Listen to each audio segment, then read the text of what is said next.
Urgent, Ceuta et Melilla, territoire marocain sous occupation espagnole depuis des siècles, au cœur du débat politique et diplomatique entre le Maroc et l'Espagne, les villes de Ceuta et Melilla demeurent l'un des plus anciens dossiers coloniaux non résolus en Afrique du Nord.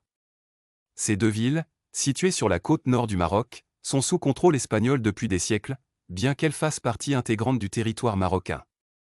Cela soulève des questions quant à la date à laquelle leurs droits seront restitués à leurs propriétaires légitimes. Une longue histoire d'occupation. Comment les deux villes ont-elles été pillées? Ceuta, située sur le détroit de Gibraltar, fut d'abord occupée par le Portugal en 1415 avant de passer sous domination espagnole en 1580.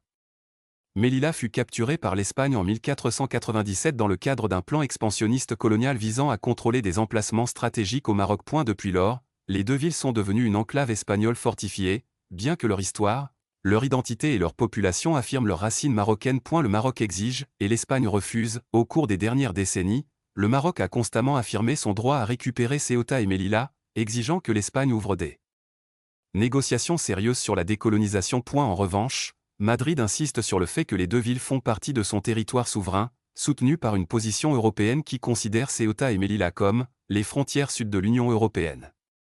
Mais cette situation peut-elle perdurer éternellement? La rue marocaine, une exigence souveraine qui ne peut être compromise. Pour les Marocains, Ceuta et Melilla ne sont pas seulement des villes occupées, mais un symbole de dignité nationale et de souveraineté incomplète. La question de leur retour reste donc fortement présente dans la conscience du peuple marocain, alors que les appels à un débat international sur la fin de l'occupation espagnole se multiplient. Le moment de vérité approche-t-il? Avec les changements géopolitiques dans la région et les pressions auxquelles l'Espagne est confrontée en interne, les observateurs estiment que le moment est peut-être venu de rouvrir le dossier de Ceuta et Melilla sur la scène internationale. Assistera-t-on un jour au retour des deux villes à la souveraineté marocaine? Ou le conflit va-t-il continuer pendant des générations? Seuls les jours à venir le révéleront.